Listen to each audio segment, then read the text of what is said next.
大家好，我是邱平，我来到了浙江的龙游。大家都知道，像万里长城、埃及的金字塔是世界8大建筑奇迹。那么有没有第9处呢？还真的有啊！我今天来的这个地方就被专家称之为是世界第9大建筑奇迹。你像埃及的金字塔以及我们的万里长城，它都能够确定什么年代建造的，是谁建造的，有什么作用。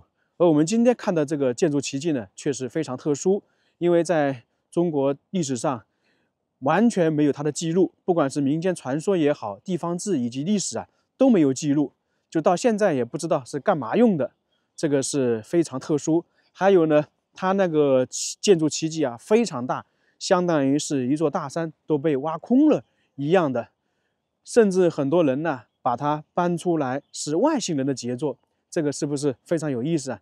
世界第9大奇迹，它就是叫做龙游石窟。原因刚刚我们也说了，没人知道它是干什么的，也没人知道是谁建造的，更没有人确定它是什么时候建造的。这个地方的环境是非常不错啊。我们今天要看的那个世界建筑奇迹就在这一块，它是被称之为龙游石窟。这看起来是不是有点像寺庙啊？因为这里就是洞窟，我们一般听到洞窟，感觉就跟寺庙有关，但是这里的可不一定啊，确实是跟寺庙没关系，因为在2000多年前，那哪有寺庙啊？是不是？这个地方有一个好处就是周一到周五它是免票的，周末才收门票，就不管是本地人还是外地人都一样。它既然叫洞窟，肯定是在底下的。现在我们去看一看，整个这一座山算是石山，就跟我们之前在其他地方看到是一样的，完全是在那个石山里面开凿的，所以才会说那个整座大山都被挖空了嘛。1号洞窟，它1号洞窟后面还连着2号、3号、4号这样连续过去的，好震撼的！大家看看，我现在在上面，这个离底下大概是10多米这只是一个窟，里面还有。怪不得能够称之为世界第9大建筑奇迹你想一想，这下面要把它开凿，多么的不容易我们在四川还有重庆长江边上面看到很多以前洞窟我们都会说那个它怎么开凿的，因为那些可能就是长度2米左右，宽度1米，我们都说觉得很震撼。而这里呢，起码是有几百个平方。那么这里现在是有个台阶下去，我看了一下那个资料，包括那个图它以前这里就是一条通道，可能现在是整修了一下，弄了一些水泥台阶，以前呢也是有的。你看看这个墙壁，可以摸，而且很光滑，成一个平面，这真的是很震撼只能这样形容。开凿这样的洞窟肯定是需要大量的人力、物力、财力才能开凿，而且是时间非常悠久。但是非常奇怪，在历史上，包括这个地方志都没有记载。这里呢，我们明显可以看得出来，它开凿这个是分层次的，就是如果到了这里这一块，就感觉像开凿石头一样的，一块一块把它拿掉，这就跟砖垒砌一样的，或者是我们建墙的话，这个堆积起来一样的。这个技术真的好因为我现在确实想象不出来它怎么样能够把这个层次感弄出来，怪不得有人说这有可能是外星人的科技，确实无法想象。以前呢，这里全是水现在也有些水在滴。那么我们就来介绍一下它这个石窟是怎么发现的。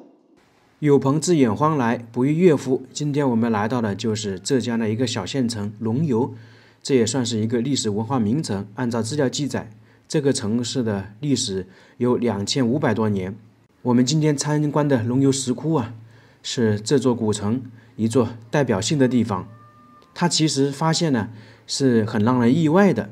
这个地方以前呢是一个山丘，一直荒无人烟。20世纪50年代，山下的村民呢为避免洪水，就迁移到这个山上，因为附近呢还有一条河流。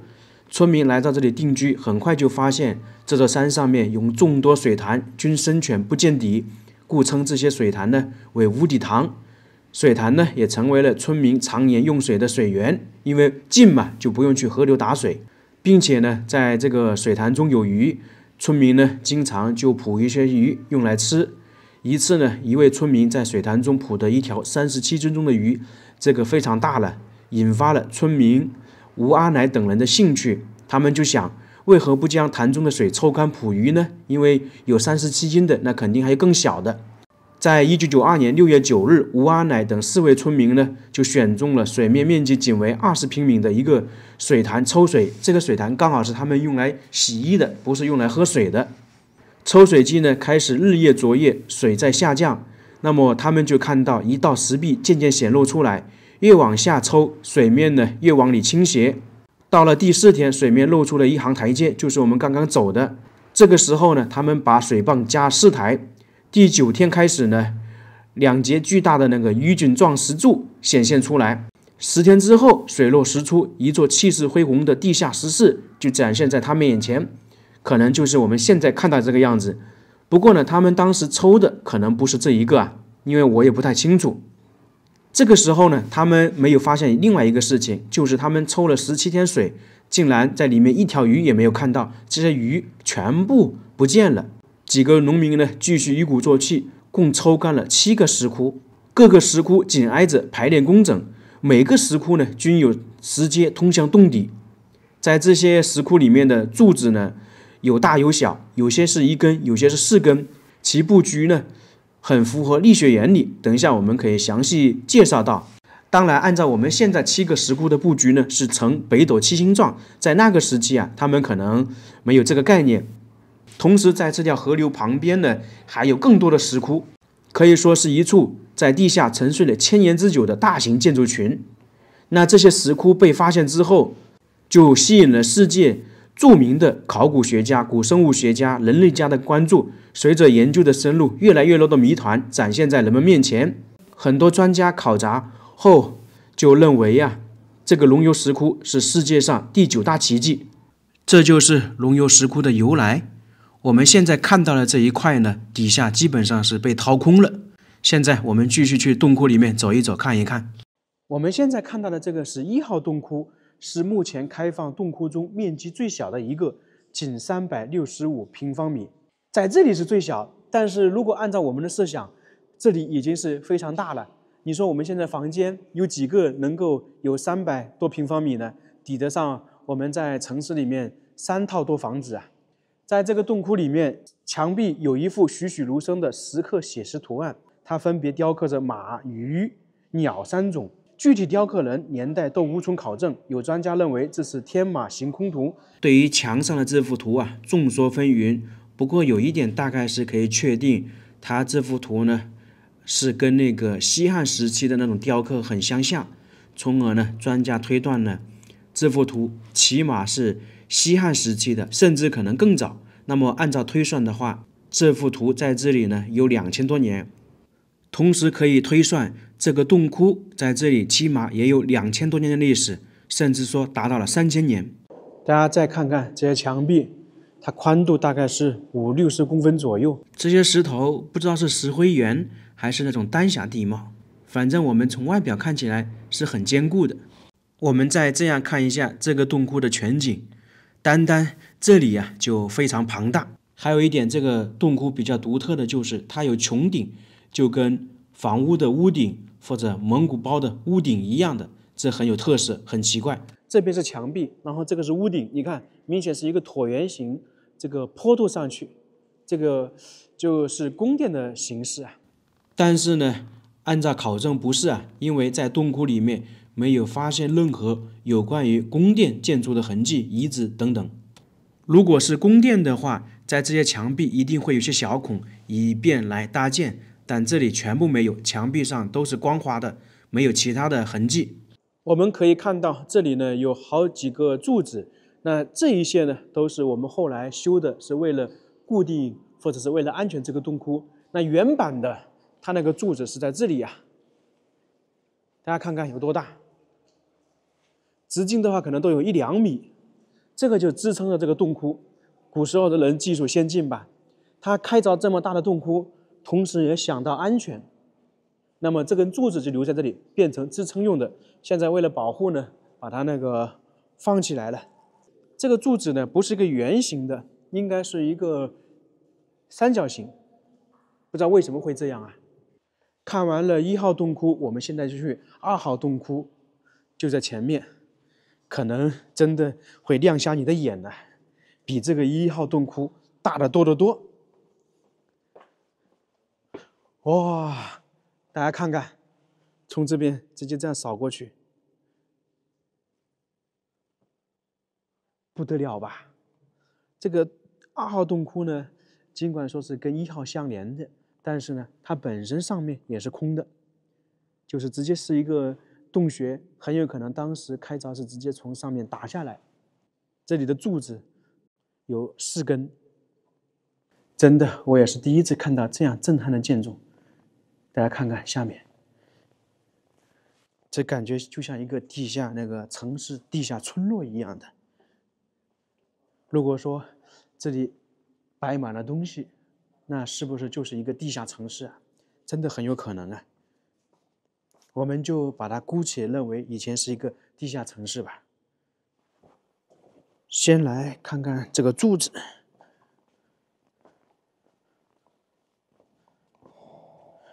在上面看起来有点像4边形，其实来到下面呢，明显看得出来是一个三角形。反正起码的话要差不多4到5个人才能抱得住。它有这个支撑的话，就洞窟呢比较稳定安全嘛。龙游石窟每一个洞窟里面呢，均科学的分布着3到4根巨大的石柱，与洞顶呢浑然一体。但有所不同的是，石窟截面均呈鱼尾形，或者称之为熨斗形。经过专家分析啊，认为龙游石窟大多数屹立的石柱承载负荷在3000吨以上。鱼尾形状呢，能够有效的增加受力面积，增加石柱的抗压能力和承载力。这也就是说，龙游石窟历经1000年屹立不倒的重要原因。说的通俗一点，当时在建造这个石窟的时候，工人们呢就专门考虑到承重，怎么样使这个洞窟不倒塌，从而呢修建了这样巨大的柱子出来。在这里待了一段时间，我一直想不明白，在几千年前这个洞窟是怎么开凿的。按照我们现在来讲的话，开凿这样的洞窟都比较困难，而在2、3千年前，它竟然能够开凿这么大的。我们现在所在的这个是2号洞窟，面积达到1000多平方米。他们一开始开凿的话，就是在上面选择一个口，然后慢慢凿开下来，然后呢有通道，这样的话，通道弄完了，再向这个横面开凿过来。但是我就是想不明白怎么开凿的。我们站在这个上面看一看顶部的模样，完全是一个穹窿顶，而且呢都是有那种鱼尾形状或者是波浪形的形状，这里看的是非常清楚的。我们经常说，你如果做一样东西，如果是一个工匠一直做的话，那形状可能是一样的。但是像在这里这么大的洞窟，不可能是一个人弄的。那么上面这些条纹波浪形是怎么搞的呢？我也想不明白。到现在好像也没人想明白。我们在这里看一下这些条纹，这边是墙壁，这个是顶部，两者交接的地方，这看起来是比较匀称，不会说比较突兀、乱七八糟的，就统一了。这个也是工匠技术的体现了。这边全部都是啊，它这里不光是墙壁和顶部呢，实现了无缝链接。这些全部是有规则的，相当于统一起来，看得让人比较舒服，就感觉呢是一个人长期这样把这些连贯起来了。这个2号洞窟呢是最早开发的，很有可能就是我们一开始说的最早抽水的一个洞窟。在开发这个洞窟之前，村民啊在这里钓到17重的大鱼。同时呢，这个2号洞窟是现在目前开放的5个洞窟里面面积最大的一个。我们一开始说它当时抽水是抽了7个，后面有2个呢又重新回水了，面积呢是1100平米。反正单单这样看的话，这个洞窟呢漂亮、精致、宏伟，让人惊叹，也让人大开眼界。好的词啊都可以在这里用到。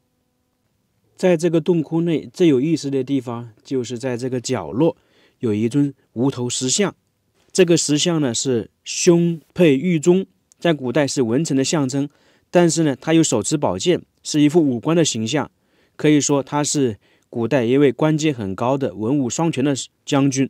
按照一些历史专家分析，这个将军很有可能是当时吴越大战时的一个人物，从而有一些专家推测，这些石窟很有可能是在2000多年前越王构建的战备库，储存物资的，或者是藏兵的。大家觉得这种可信度有多少？我觉得应该不是。我们现在来看一下这个石窟的洞口，从那里直接开凿下来，右边有一些台阶，那么这个很有可能是当时工匠进出的。那么在这里啊，就会有几个疑问：这些台阶是最早开挖石窟时候留下的，还是后来开凿的？如果是开挖时留下的，台阶高低不平，洞口那段高达差不多3米，行走尚且不方便，那么这个洞窟里面开凿的这些石头是怎么运送出去的呢？这是一个疑问。如果这些是石窟完成之后开凿的，那么开凿台阶的工艺又为什么那么差呢？因为整体按照这个洞窟开凿的规模、工艺水平以及设计能力，这些台阶呢完全是可以做到实用又美观。但是我们现在看的，它既不实用又不美观，这也是一个疑问。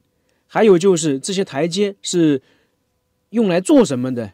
可能有人会说应该是搭载木楼梯的，但是经过考证也没有任何痕迹，从而说这个洞窟里面的疑问太多了，没有人能解释得清楚，包括那些专家也是一样的。在这个石窟里面还有一个水池，大概是50平米左右。在龙幽石窟这一块，每个洞窟里面都有这样的水池。有一些专家认为，水池的作用有2个：一是集中储存和排放地下渗水，二是洞中的生活水源。那还有一种专家认为，这个水池呢，实际上是古代陵寝棺椁的安放之处。先把那个棺椁放在最底下，然后覆盖泥土，再蓄满水，可以防止盗墓。但是这种可信度不高，因为中国几千年的历史，在水中墓葬的话是少之又少，而且呢，考证呢也没有发现那个棺椁棺木的痕迹。这几个洞窟在上个世纪90年代之前全部是有水的话，可能就是这些地下水慢慢的涌出来，使整个洞窟布满了。这也可能是这几个洞窟一直没有被发现的原因，因为在古代要抽干这样洞窟里的水基本上是不可能的。关于这个水池呢，还有一个发现，在2002年，国家呢对这个地方的水池进行了发掘，发现了部分西汉时期的陶制生活用具，从而呢可以推断这个龙幽石窟最晚的话在西汉时期。不过呢，当时没有往下挖，所以水池到底有多深、有何用途没有定论。有一部分认为呢，由于古代衢江水位啊要比现在这个水位低20米，所以水池很有可能通到外面的江边，是洞窟的紧急通道。经过漫长的岁月，衢江水位逐步抬高，从而淹没了原来的秘密通道。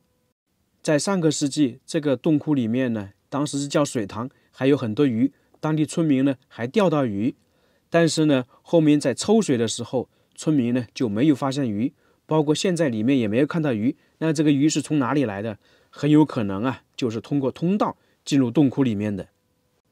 你看，走了2个洞窟，就已经有这么多的谜底，怪不得呢，有很多人把它说成是几千年前外星人打造的，外星人的科技弄的。因为确实我们到现在啊没法想象出来它这个洞窟是怎么开凿的。最简单就是它开凿这个洞窟里面这些石头是怎么运送出去的。因为这1000多平米，那石头是非常大的非常多的，怎么运？我们刚才看的那些台阶基本上是不可能，而且台阶的终点离那个洞口有将近3米的高度，这些都是未解之谜，从而才会说是外星人弄的。2号我们差不多看完了，它是现在开放的里面最精美最大的，其他的可能稍微相差一点点。现在去3号里面走一走。这是3号洞窟，它比较特殊啊，洞体呢呈7字形，它是这样的，过去，然后这样下去，就是成一个7字了。整体面积是800多平方米。前方看那个柱子呢，也是后面弄的。不过由于这个洞窟可能特殊一点，全部用柱子撑起来了，算是保护起来，我们不能下去看。这里是3号洞窟的入口，它这里是一个长方形，非常大呀。长度的话可能有6米，宽度可能有4米左右吧，20-30个平方。基本上每个洞口到底部的话都有10几米的距离。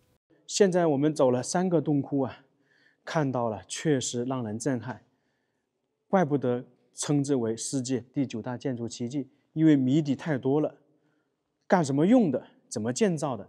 你像专家到现在也不知道他这个是怎么建造的，特别是我们刚才在2号洞窟说的，你如果说一个人慢慢的打磨这个墙壁跟那个顶部啊，那个能够统一，但是当时一个人是不可能的，肯定是有很多工匠一起去弄的，那还能够弄到统一，就跟我们现在说的标准化机器弄的一样，这个确实很难得啊，因为那个时候跟现在不可同日而语啊，没有那么先进的技术，从而才有人说这个可能是外星人的科技打造的，就像我们现在的机器流水线弄的统一标准一样。反正谜底太多了。我们刚才说这个可以称之为一个地下城、地下宫殿都可以啊。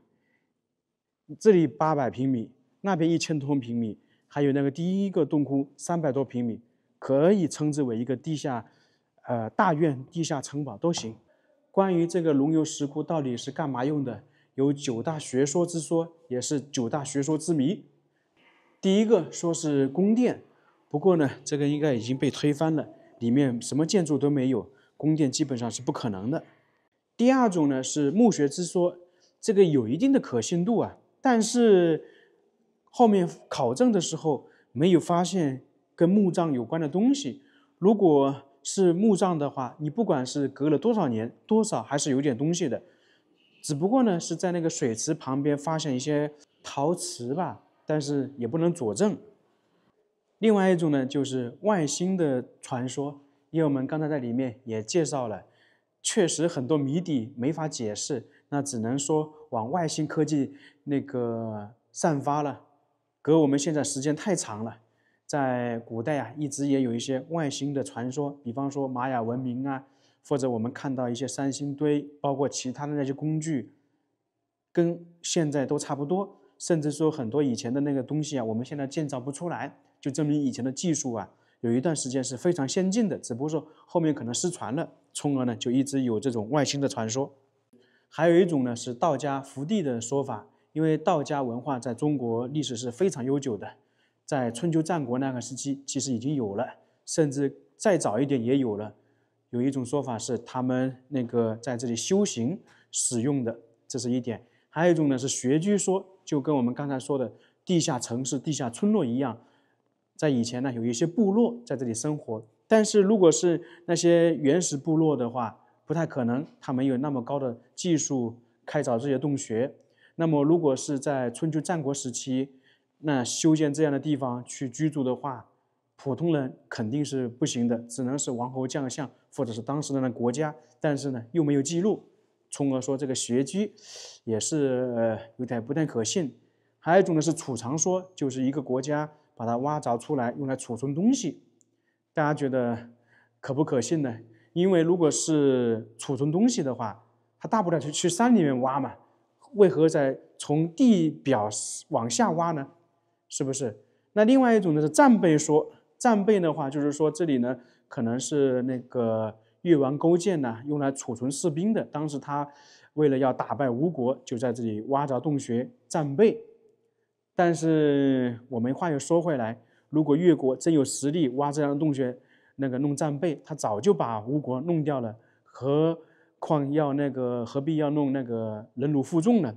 最后一种说法是，这个地方作为采石场来使用，这个就更不可信了。因为如果真是采石场的话，他就不会开一个洞，然后往里面开凿石头弄出来，这个成本太大了。你如果真的是要使用石头的话，直接在石山上面开凿就行了，就跟我们常看到采石场一样的。尽管说在这个地方有差不多9种来解释这个洞穴到底是干嘛的，但是呢，其实没有一种能够完全的成立。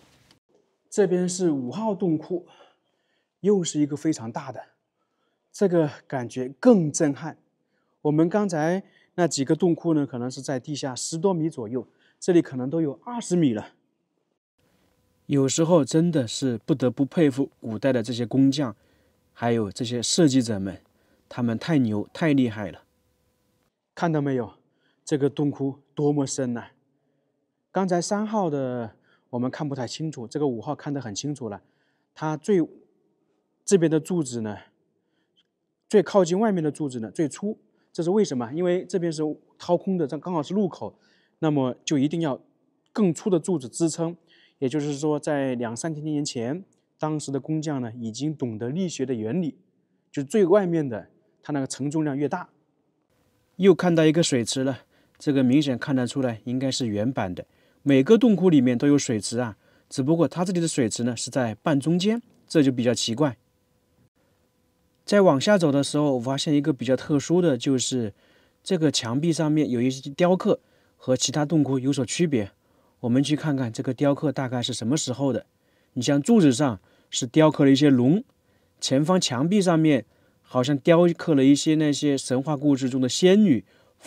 这根柱子有龙，是不是可以称之为盘龙柱呢？大家觉得是什么时候雕刻的？我就不做评说了，大家应该也能够看得出来。不过呢，还是挺精美的。大家能看得出来这幅是什么吧？感觉有观音一样的。这个是贴在墙壁上面的，估计是。看了这几个洞窟，只有这一块呢雕刻了东西。在远处看，这个柱子就像刀片一样的，很薄很薄，但实际的话是很粗很粗的，主要是根据那个视觉效果来看的。走到附近的话，就感觉很大，而且呢，它普遍不是四方形，应该说是那种不规整的三角形。如果这些龙是开凿石窟的时候就有的，那么这个地方很有可能就是地下宫殿。5号洞窟就走完了，现在去4号洞窟。估计我们也快参观完了。一过来也看到一个水池，就在前方，这边也是非常大的，大概1000平米。这个洞窟和2号洞窟整体都差不多，面积小个100来平米左右，柱子呢比2号多一根，不过呢它没有那个石像。这里是4号洞窟，也是我们现在看到洞窟里面最深的一个，达到了27米。如果把洞窟内的灯光都熄灭的话，里面是漆黑一片，伸手不见五指的。大家都知道，要完成这么大的工程量，古代呢又没有灯光，那么他们是怎么采光的呢？一种说法呢是用火把采光，这个在古代是最常见的方法。但是啊，如果在这里面四周都点上火把，会消耗大量的氧气，人在里面是无法活动的，无法干活的。另外一点呢，在这个墙壁上面是没有看到烟熏的痕迹，就证明在这里以前是没有用火把照明，这也是一个谜底。我们在看刚才的那些石窟，它们的柱子基本上是一字排列，而这里非常有意思的就是前方看到的3根柱子是呈三角形，最右边那根柱子不是啊，那个是后面加的。这样的排列方式啊，经过计算，完全是可以较好的支撑顶端山体的荷载，对稳定洞窟啊十分有利。并且呢，这3根柱子呢，并不是直的，而是带为一点倾斜，就相当于有一个支撑点在支撑一样。这个真的是构思巧妙、设计巧妙、建造巧妙，完全是体现了我们现代力学的一种观念。现在准备出去了，这边总共是24个石窟，现在我们可以参观的就是5个。最后站在这个高处看一下这个4号洞窟，中间呢也是有一个水池，反正这个水池的疑问也是挺多的。它这几个洞窟基本上都是洞口非常深，然后越往里面呢就越矮。到这里这些开放的石窟我们就参观完了，从这里就直接出去了。无意中发现的石窟，没想到变成了世界第9大奇迹。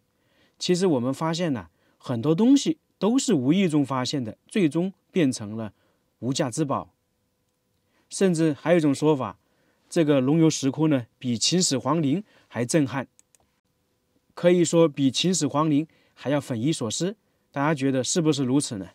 那这个龙游石窟的视频我们就到这里了，非常感谢大家，我们下个视频再见。